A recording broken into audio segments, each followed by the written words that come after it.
The smell of fresh coffee used to mean safety to me. Comfort. Home. Now it reminds me how close I came to dying at my own kitchen table. At the hands of the people I trusted more than anyone else. My name is Oliver Hayes. I'm 64 years old, retired, widowed, and until one quiet Sunday morning, I believed the American dream ended peacefully, with family around you and no more battles left to fight. I was wrong. It was a calm suburban morning in Ohio.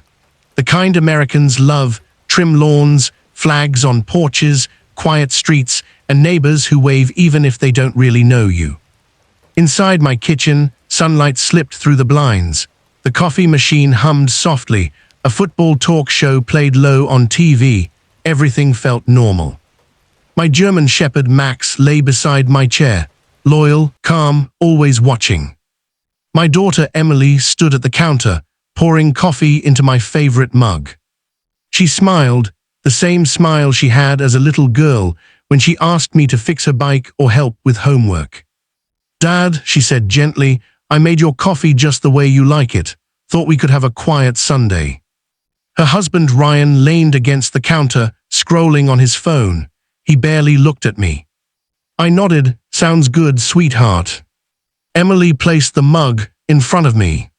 That's when Max stood up. His ears went back. His body stiffened. A low growl came from deep in his chest. "Easy, boy," I said, scratching his neck. "It's just coffee." But Max didn't relax.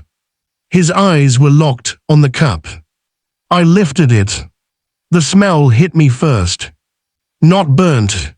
Not stale. Chemical. I took one sip. Instant regret. A bitter, metallic taste flooded my mouth. My throat tightened. A sharp heat burned down my chest like fire spreading under my skin. The room tilted. "Dad?" Emily asked quickly. I tried to answer, but my words slurred. My hands started shaking violently. Max exploded into motion. He jumped up, slammed his paw into my arm, and knocked the mug to the floor. It shattered, coffee splashing across the tiles. "Max, what's wrong with you?" Ryan yelled. I slid off my chair and collapsed to my knees. My heart raced wildly, my vision blurred. I couldn't breathe properly. Max began barking, not his normal bark, but something primal, urgent, terrified. He ran to the front door, clawing at it, then rushed back to me, licking my face, whining, nudging my chest like he was begging me not to close my eyes. "Call 911, Emily screamed. But something about her voice felt off. Ryan grabbed Max by the collar. "Get this dog out of here." Max turned and bit Ryan's arm hard. Blood spilled. Ryan screamed. Neighbors rushed in, phones out, panic everywhere. Sirens followed. I woke up under harsh white lights. Machines beeped steadily beside me. My throat burned. My body felt heavy, like it had been dragged back from somewhere dark. A nurse leaned over me. "Mr. Hayes, you're in the ER, you're safe." A doctor came in soon after. "You ingested a fast-acting poison," he said calmly. "Another sip would have been fatal." The word hit harder than the pain. Poison. I turned my head and saw Max lying beside my hospital bed, tail thumping weakly when he saw my eyes open. "That dog saved your life," the doctor said. "He stopped you from drinking more. That delay made all the difference." Tears rolled down my face. Later that night, 2 police officers entered my room. Professional, calm, serious. "Mr. Hayes," one of them said, "this was attempted murder." My stomach dropped. Everything unraveled fast. Toxicology confirmed poison in the coffee. Security cameras showed Emily buying chemicals 2 days earlier. Ryan's phone revealed messages about selling my house and starting fresh once the old man's gone. They had planned it. My death. My property. Their future. Emily and Ryan were arrested that night. When the handcuffs clicked, Emily finally broke.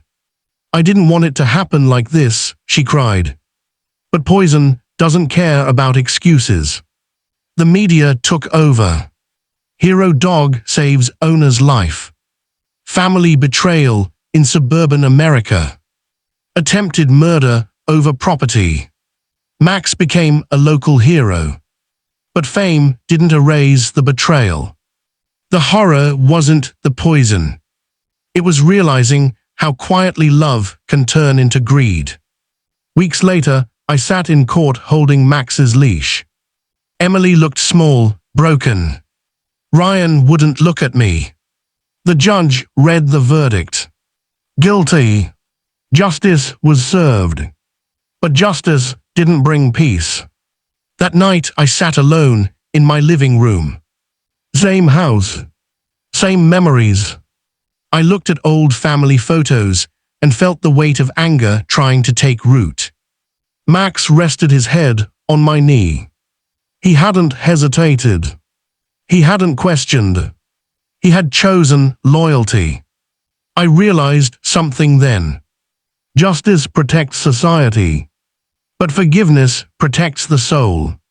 The next morning, I made the hardest decision of my life. I visited Emily. She collapsed into tears the moment she saw me. "Dad, I don't deserve forgiveness," she said. "I let greed change me. I lost myself." I stood there quietly, thinking about the coffee, thinking about how close I came to dying with hatred in my heart. "I forgive you," I finally said. She froze. "What?" "I forgive you," I repeated, "not because what you did was right, not because there shouldn't be consequences, but because I refuse to let this poison live inside me any longer."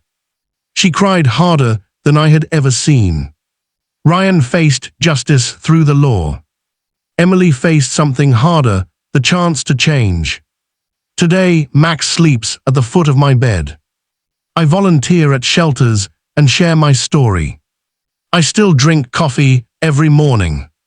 And every time Max sniffs the cup first, I smile. Because evil tried to take my life. A dog saved it. Justice protected it.